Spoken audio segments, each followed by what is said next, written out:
Hello. Welcome back to our reading through the entire Bible in 2026. We are in week 4 of this journey. And this week we are going to be covering a big chunk of the early book of Exodus. We're going to be picking up in chapter 5 and reading all the way to chapter 26 this week. Now, we pick up in Exodus chapter 5 with Moses going before Pharaoh, asking to let his people go, Moses and his brother Aaron. And we'll see that they even perform a miraculous sign before Pharaoh by Moses putting down his staff and it turning into a snake. The only problem is the Egyptian priests are able to do the same thing. And so we get to this point where a large part of Pharaoh's hardening of his heart, which God said he would harden Pharaoh's heart, comes from the fact that early on, the priests are able to mimic what Moses is doing with the power of God. And we see that the more Pharaoh hardens his heart, the more dangerous the plagues become. And we're going to be getting into the plagues this week. We see the plagues unfold. The Nile turns to blood. The land starts swarming with frogs. Then there are flies and gnats and lice, and then fire starts to rain down from the sky as hail, and then so like ice that hits the ground and then lights on fire. And each time it gets more and more intense, and one of the interesting things is that what's actually happening with the plagues is that the Hebrew God, the Israelite God, the Lord, is attacking all the various Egyptian gods.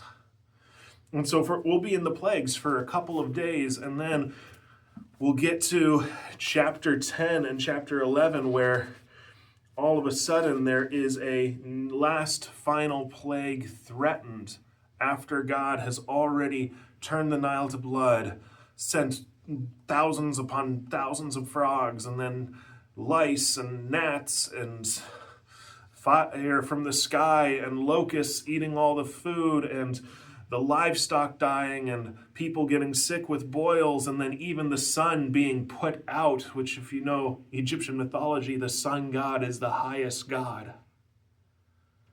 And the final plague is a threat against the house of Pharaoh himself, where God says that he's going to kill all of the firstborn children in Egypt. And it's the only plague where God has to tell the Israelites that they need to do something special so that they are not affected by the plague as well. And they have to slaughter a lamb and take its blood and paint it across their doorposts, so that when the angel of death comes, it can see the blood and pass over that house. And this becomes the festival of Passover, and that's what they remember at every Passover. And it ties into a lot of what Jesus's role is later on, but we will get to that later. In any case, after the final plague, the Israelites are finally allowed to leave Egypt. Pharaoh finally lets them go, and they start wandering through the desert, and they end up by the Red Sea, and then Pharaoh comes to attack them again, and God has to make a way through the Red Sea for the people of Israel, and they cross through the parted Red Sea on dry ground. And when Pharaoh and his army tries to follow, the waves come crashing back down and swallow all of Pharaoh's army. Now, the Israelites then continue on their journey, and they're outside of Egypt. They're free. But they start to grumble against God a bit. And God has to provide them means of purifying unsafe to drink water until it's safe to drink, and provide them a means of food. And eventually they end up at Mount Sinai, where God originally spoke to Moses in the burning bush. And then we'll get to the point where in chapter 20, God gives Moses commands, and he starts with 10 commandments, the 10 commandments, that that are then inscribed on blocks of stone, tablets of stone. But those are just the first commandments that God gives. Then God continues and talks about, okay, what do we do with servants or slaves, since you were formerly slaves? Or what do we do about trying to make things right between people? And he starts creating a framework for the Israelite people to actually operate as a nation. And then, in the last chapters that we're going to read this week, God starts talking about how to properly worship him.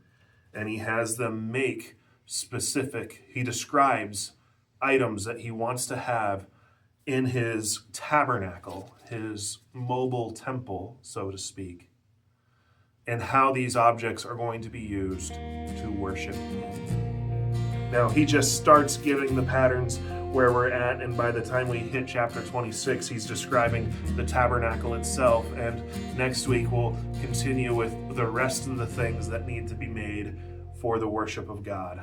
But we'll have to pick that up next week.